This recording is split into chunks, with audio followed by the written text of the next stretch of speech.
Good morning, everyone. Welcome to an episode of Coffee Break with Card, La Hora del Cafecito's sister show. My name is Lourdes Quinones, and I would like to welcome you to the show. Coffee Break with Card is a program dedicated to all those in our community who are living with autism, to their family members, and all those who support them. So come on in, join us at the table, sign in on the comment section below, and let us know if you're having a cup of coffee with us. We'd love to say hello. In today's program, we're going to be talking about high support needs, resources, as well as some considerations to keep your loved ones safe, prepared for adulthood. Joining us today is our resource diva, Phyllis Guthman. And in her current position, Phyllis is the Senior Director of Community Engagement and Partnerships at MacDonald Training Center here in the Tampa Bay area. But Phyllis has a long history of advocacy and resource sharing from a professional standpoint and from a personal experience as a parent and advocate for her adult son with autism. So join us. We have a lot to talk about. Welcome, Phyllis. Thank you. It's great to be here. Awesome. But before we get started, I'd like to start, as usual, by introducing you to your co-hostesses for today. As I said, my name is Lourdes Quinones, and I am a card consultant assigned to the primary age group. Professionally, I'm a pediatric physical therapist, as well as a special education teacher. Our friend Jasmine was not feeling well after the morning show, so she's not able to join us today. But I'm joined by Olivia MacDonald. Buenos dias, Olivia. And Buenos dias, good morning, everybody. And we'd like to say to Jasmine, speedy recovery, okay? Yes. So as you know, Olivia is an excellent professional in the field of public health, and she's a card consultant assigned to the primary age group, just like me, as well as being the mother of two beautiful kids and the sister of a younger brother with autism. So welcome, Olivia. Thank you, Lourdes. And we'll be talking about Phyllis's and giving her background in just a second. But again, welcome, Phyllis. Thank you. But before we get started, we want to review the rules by which we want to adhere to during this programming to ensure a safe environment for all of us. So remember to keep an open mind, maintain a positive attitude, and use respectful language. Olivia, do we have guests to be talking to and saying hello to, good morning to? Yes, I want to say good morning to Christina and to Joe. Hey. Again, hello again to Philomena MacDonald, my mom, number one fan. I need to get her a shirt. The big thumb. And to Lily, thank you, Lily. She joined us on the Spanish side and is joining us here again for English. So good morning, everybody. Thank you. Good morning and welcome. Thank you for being here. Lily, thank you for joining us again. As I mentioned earlier in today's program, we're going to be talking about high support needs, resources, as well as some considerations to keep your loved ones safe and prepared for adulthood. Joining us today to discuss this topic is our friend, Phyllis Guthman, who is a community resource diva. Phyllis is the Senior Director of Community Engagement and Partnership at MacDonald Training Center here in Tampa Bay and has a long history of advocacy and resource sharing. Phyllis will be sharing not only resources, but also important information and considerations from both a professional standpoint as well as a personal experience as a parent and advocate of her adult son with autism. So join us as we have a lot to talk about. And we better get started so we can cover it all. So I'm going to start out by asking you, Phyllis, can you tell us a little bit about yourself?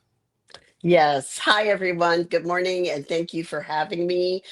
Honestly, sitting down with you, Lourdes and Olivia, feels like less like an interview than it does like just having a chat over coffee, which I guess is fitting given the name of the show. So cheers to the show today. For those of you who don't know me, For those of you who don't know me, I'm Phyllis Guthman. I'm the Senior Director of Community Engagement and Partnerships at MacDonald Training Center. We call it MTC, and we're here in Tampa Bay. Our mission is to empower individuals with disabilities to lead the lives they choose. And that's what I get to spend my days doing. By building partnerships, telling the stories of individuals with disabilities, and connecting people to hope and opportunity. But CARD, as you alluded to, Lourdes, goes way back for me. It's really feeling like a coming home. Our son began benefiting from CARD USF around 3 or 4 years old. And years ago, I served as a family consultant at CARD USF. And later, I had the honor of sitting on the CARD USF constituency board. So a lot of what shaped how I think about supporting families started right with CARD USF. And the thread that runs through my whole career has been on the challenges that families have navigating the disability world. For about 15 years, I served as Hillsborough County Public Schools' first communications parent liaison through Florida Diagnostic and Learning Resources System, known as FITLERS, in the Parent Services Department, editing publications and developing parent information sessions that help families become confident, effective advocates for their students with disabilities. I also served first on the board of directors and then later in the communications role for 9 years at Arts for All Florida, which is the statewide organization on arts and disabilities. Then after that, I founded and published Disability Resource Hub, not Diva, Hub. It was a free guide that was distributed to families across the school district and early learning centers, so parents had easy access to resources. And then next, after volunteering at MTC, teaching digital marketing to their technology students for several years, I became a staff member and I've grown from recruitment into advancement and now into community engagement and partnerships. But underneath all of that is my why. My husband and I are parents of two adult children, one who has high support needs autism.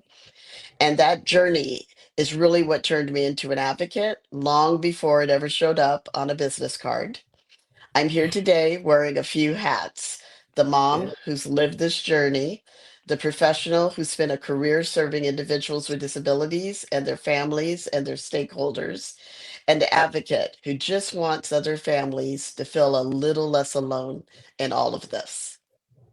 And you see, this is what I was telling you. She brings with her a sleuth of years and personal as well as professional experience. We've known Phyllis for a long time, and she can spit out all these resources. So please be sure to watch until the end and keep this episode and share it with everyone you know who could benefit from this. Because let me tell you what, there's a whole bunch of resources that you're going to want to hold on to by the end of this episode. So thank you for being here, Phyllis. We really love having you. You're a wonderful human being, parent, and advocate for all those with disabilities. So thank you. Thank Yes, Thank you. thank I feel you. this. I feel the same about you. you. So, my first question for you, Phyllis, is so raising a child with high needs can be stressful, especially if there are medical or safety concerns. So, based on your experience as a parent and advocate, what would you say are the most significant safety concerns for an individual with HSN throughout their lifespan, and where can parents who feel overwhelmed find support? Thanks, Olivia. That's such an important question. Safety really is the worry that never fully turns off for some of our families. If I think about this across the lifespan, a few things really stand out. Early on, wandering and elopement are huge, and water safety in particular. Um, Unfortunately, drowning is one of the leading causes of death for individuals on the spectrum, often because a child wandered toward water before anyone realized they were gone. Swim lessons, door alarms, simple water safety routines, those aren't extras. They have been essential for our family. We carry these tools across settings, including vacations. And I'm very happy to say our son learned to swim at the new Tampa Y and the adaptive swimming program. And I cannot sing the praises of Coach Cass loud enough. If that's something you need, you can check out the Y and lots of other resources, but particularly Coach Cass. This skill has not only been a literal lifesaver for him, he's also learned how to compete. And he has a lifetime hobby that he truly enjoys, and it helps keep him fit. As kids get older, it shifts. For our family, it's been about needing moderate supervision in community settings, such as recognizing when something or someone or a situation isn't safe. And then there's a layer that I don't hear talked about enough: medical complexity. Our son also has chronic health issues. So for us, it's also constant medical monitoring, making sure he has the right team of medical professionals working together to improve outcomes, and that the people who support him understand his needs. And here's what I'd say to any parent feeling overwhelmed by all of that: you're not supposed to carry this alone. I didn't realize that as a young parent, and I do now. You don't have to figure it out from scratch. Many people have gone before you, and CART USF is genuinely one of the best first calls a family can make. Please take advantage of their resources in the High Support Needs Autism Guide we're talking about today. And if it's a more immediate moment, the Crisis Center of Tampa Bay 211 and Success for Kids and Families. They provide supported services for individuals and families coping with behavioral, emotional, or mental health challenges. It connects you to local services, including mental health support for you too, parents, as much as for your loved one. And there's no shame in saying, I don't even know what to ask for, because you don't even know what Mhm. exists. That's Mhm. That's exactly a what great these point. resources are there to help you with. Yeah, And and go ahead, Lourdes. okay. I was just going to say that we are posting all the links to the resources that you're providing on the comment section, so they're Mhm. there, so you can grab them, access them, store them on your internet URLs, so that you can have that resources for sure. Yes, Good. that was exactly what I was going to say. So thank you. Oh, okay. I think alike. um, Great minds. Um, so we often hear that families didn't realize they could ask for certain accommodations. You know, again with the I don't even know what to ask for. I go along that line. So you know, with when it comes to IEPs, the certain accommodations on IEPs, especially, or they can ask their behavior therapist to work on specific goals. So what are the some of the top questions or requests that families can make at different stages of their life that you feel like lead to more successful outcomes? Okay, this is a good one. Thanks again for this question. It's one of my favorite topics because I think a lot of families don't realize how much language matters in educational planning meetings, what you ask for, and how specifically you ask for it. In the early years, if your child is nonverbal or has limited language, don't wait to ask about communication options. This may be a request for augmentative and alternative communication, an actual evaluation by name, and not just speech therapy in general terms. If you ask for that, that's what the conversation will lead to. But if you focus on communication, then there's other options. You can ask what device or system could give your child a reliable way to express their needs, because that one request can change the entire trajectory of how a child is understood. During the school years, sitting at educational planning meeting tables, asking for goals that are functional, not just academic. So, communication again, daily living, and goals around safety and self regulation. In our case, it also included diet because my son was allergic to so many things.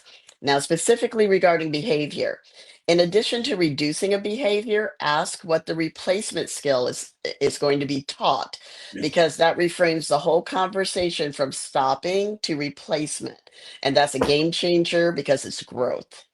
And then this is one I wish every parent heard sooner. Around age 12, ask about transition planning.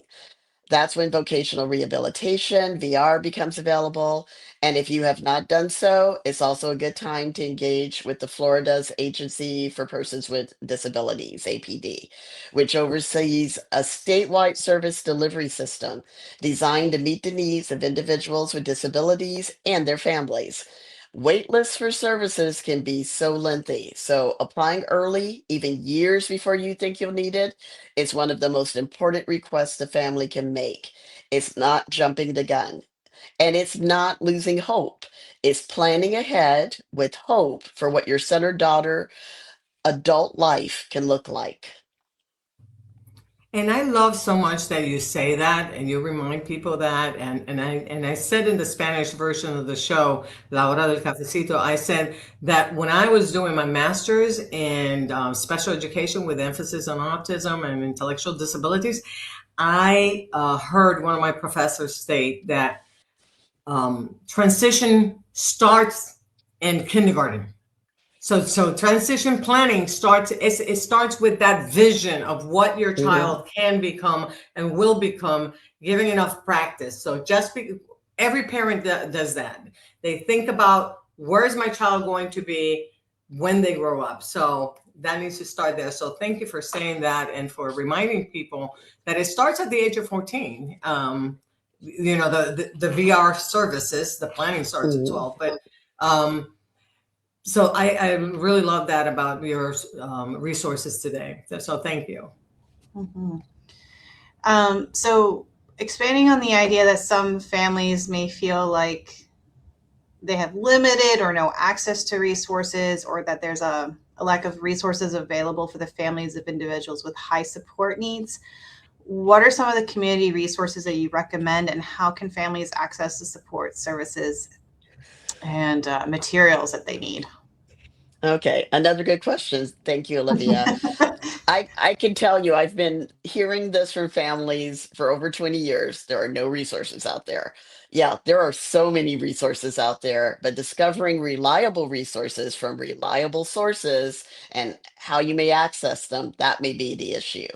So, if I had to point families to one place to start for autism, again, I'd say CART USF.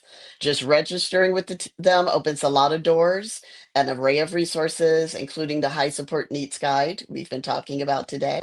From there, I'd say keep that Crisis Center 211 number in your back pocket. It's a free hotline service. It connects you to local services for nearly everything: food, housing, crisis support, and even respite.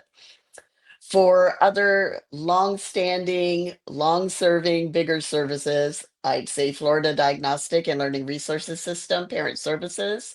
It is manned by parents that have students with disabilities, and sometimes the resource you need most is simply another parent who gets it. Florida Developmental Disabilities Council, they work towards systems change for Floridians with intellectual and developmental disabilities and their families. This includes education, advocacy, and one of my favorites, partners in policymaking, which is a leadership and advocacy training program that teaches individuals with developmental disabilities and caregivers and siblings as well to become community leaders and catalysts for systems change. I can say that was such a cathartic moment for me early on my advocacy journey to go through that program and graduate. And in fact, next Tuesday, June 30th, the deadline to apply for the 26-27 class is happening. So if you're interested, at least check it out. I think Olivia's putting the links in there. The previously referenced Agency for Persons with Disabilities is a gateway to long-term supports.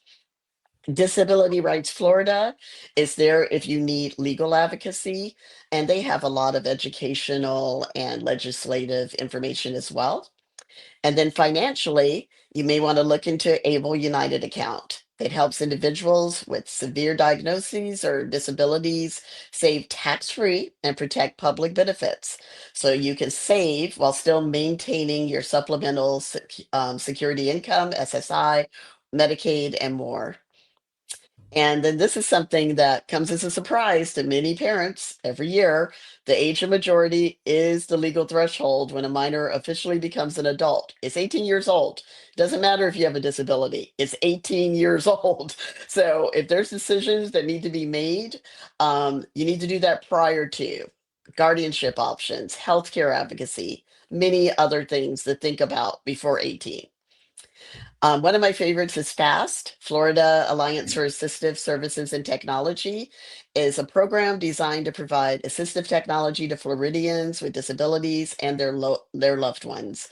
And this program offers a range of support, including device loans, demonstrations, and trainings to ensure Floridians have access to the latest in assistive technology.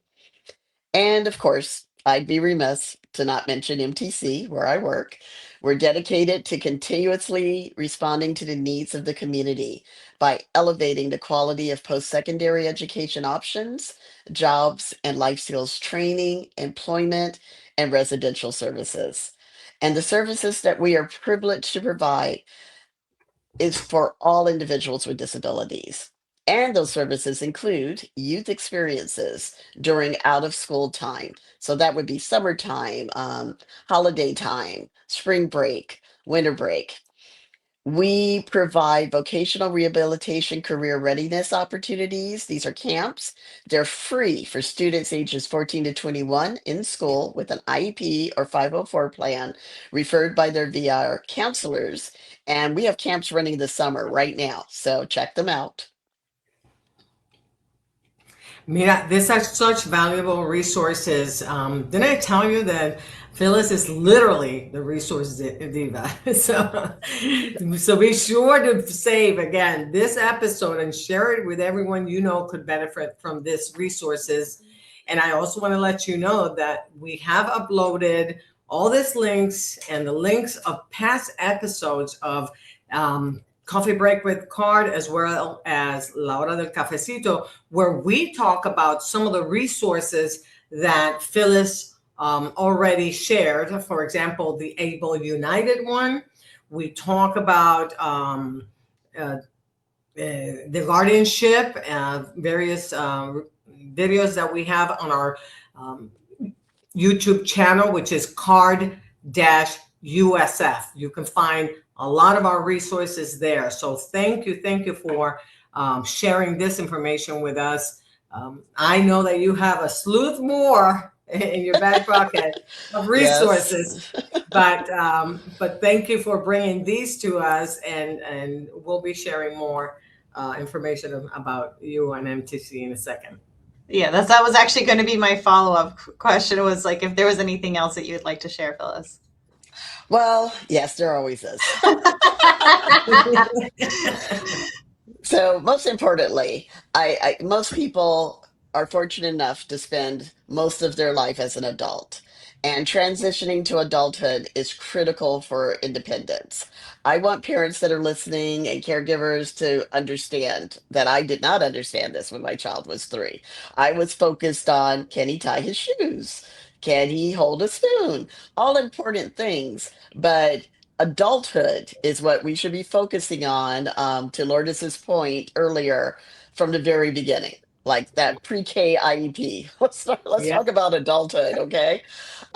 So for me and my family, I thought about the skills our son could learn to do for himself instead of caregivers or paying someone to do this for him as an adult. That was priority skill acquisition opportunities for all educational planning. That was our focus, and I recommend that. For you and others, it may mean self care, toileting, eating, showering, dressing, communicating, learning how to take care of some of their healthcare needs, recreation, using a computer and devices such as a tablet or a phone, money handling, shopping, household chores, or as simple as making a choice. So, which is, a skill that needs to be taught to some of our community members. So, focus on transition. Build communities of support for yourself and allow your child to have that same opportunity. It's critical. There are a variety of information and support sessions available online and in person. Too many to mention them all, but I'll target a few. Councilman Luis Vieira has a support group for families of individuals with disabilities.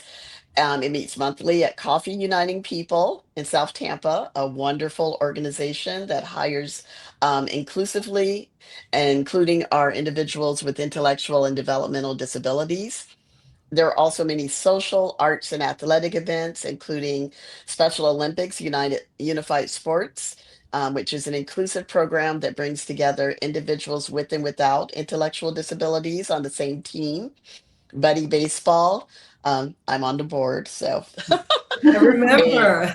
a non-competitive recreational league serving the Tampa Bay community for boys and girls ages 8 to 21 with disabilities and neurotypical peers. We were at one point a complete buddy baseball family. My husband was the coach, my daughter was a buddy, my son was a player, and I'm on the board. So we love it. And now we've moved to a league of their own, which is a lot of the young people that aged out 22, they can move on over to a league of their own as adult players. Arts for All Florida provides supports and champions arts, education, and cultural experience for and by people with disabilities. They have so many cool programs. They just wrapped up an autism program, a camp, an animation camp. I think it's called Animation Gets Real, which is taught by Danny Bowman from Love on the Spectrum. I watched her grow up from a 14-year-old. So make sure you keep your a lookout for next year. They have it every single summer. The Penguin Project is a theater program for children and young adults with disabilities, along with neurotypical peers. And they have an older version called Ampersand. Wonderful program. They operate out of the New Tampa Theater. And the Inclusive Hive. It's a nonprofit that fosters inclusive housing development for adults in Tampa with disabilities, and they offer a variety of social opportunities. I mean, for the individuals with disabilities, for the caretakers, it's just really awesome. And tomorrow, they are hosting their fourth annual Beauty of Inclusion fashion show at the Portico Cafe at 7 p.m., and I hope to see some of you there. There are many more options in Tampa Bay and Central Florida. So, stay tuned to Card, Fiddlers, all the places I mentioned before, and you'll be able to find more resources than you have time for, trust me. I also would like to leave you with high support needs does not mean low hope. It's just a different path. Sometimes it's challenging, but it's never a lesser one. And as a parent of both a typical, so called typical developing child and one with autism, there's parenthood is just challenging. So both of our children have taught our family more about resilience, patience, and joy and hope, and what really matters than almost anything else in our lives. And I say that as someone who's had fabulous and challenging moments with each one of my children for different reasons. Both things are true at once, and that's okay. So now let me close with there's always, I mean, always something good going on at MTC. Currently, we have 5 fine artists. They have their artwork displayed on banners throughout the West Shore District through West Shore Alliance's Art in the Air program. So please check them out. They're on Boy Scout Boulevard between Lois and Manhattan on the International Plaza side. I actually parked and walked down the street to take pictures of them all. I'm so proud of them. They're also featured on digital kiosk at Midtown, which is around Cypress and Del Mabry, a really fun place to hang out. I think Whole Foods is their anchor, so please go take a look. We always have fine arts gallery exhibits and all sorts of events through the year, but the best way to explore all the programs that MTC offers at both our Tampa and Sable Park locations is to take a tour. Trust me, there is no place like MTC, and you will be amazed. So get in touch with me. I'm happy to help you out. Thank you so much, Lourdes and Olivia, for this opportunity and allowing me to share from my heart. And thanks to CART USF for everything that you do for families every day. And for every family member who's in the thick of it, please remember you're doing better than you think. And there's a community here ready to walk right alongside you. If you want to connect, I genuinely love that. You can find MacDonald Training Center at mcdonaldcenter.org or call 813-870-1300 and feel free to connect with me at pguthman at mcdonaldcenter.org. I'm trusting that Olympia is fitting all of this in the chat. And I encourage you to follow us on Facebook, Instagram, and LinkedIn at MacDonald Training Center. And thanks once again, everyone. I really appreciate this opportunity. See, I told you you were one to stay until the end of this episode to hear all the wonderful resources. So thank you again, Phyllis, for giving us all this opportunity to have you on the show. You're always such a wonderful resource for the community. So thank you for being here. Thank you. You're welcome. So for those of you who are watching us, if you have any questions or comments, let us know in the comment section below. Even if you're watching this after we get off the air, we will be answering your questions and connecting you with Phyllis if we need to. Before we go off the air, we'll be starting to answer or be afterwards. So remember that if we use any of your comments to make a new episode in the future, we will be sure to give you credit on the air for helping us to come up with the topic for a new episode. Yeah, right. Anyway, so Olivia, talking about comments, there are questions or comments or audience members we want to say hello to? No questions right now. I think everyone's probably just furiously writing everything down.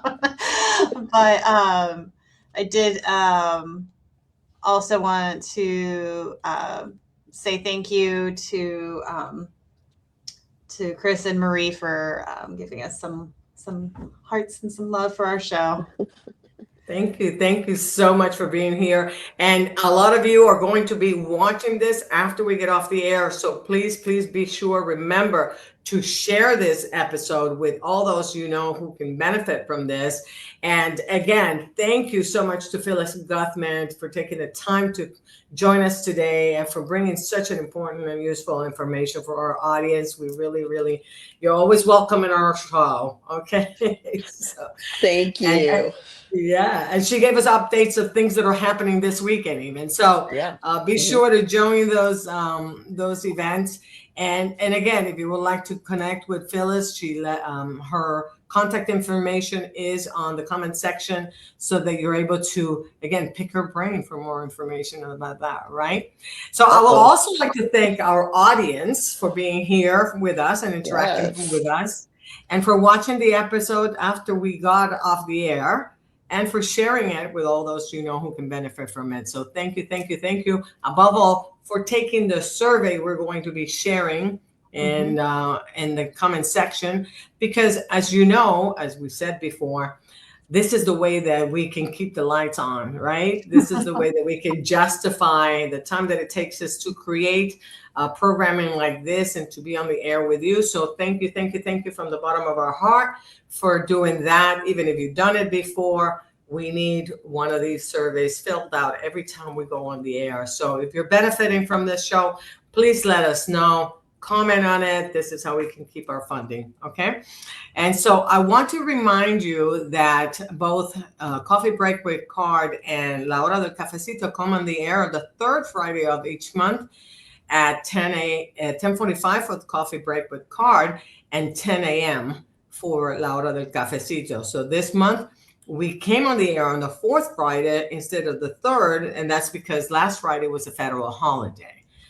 So we don't want to throw you off. We would just like to explain why we're here on the fourth. You're saying the third one, but this is the fourth. No, it's because last Friday, we were off. So be sure to mark your calendars so you can join us live and watch the new episodes at your as we go on the live, or at least at your convenience on the day that it airs. You can't miss it. Okay.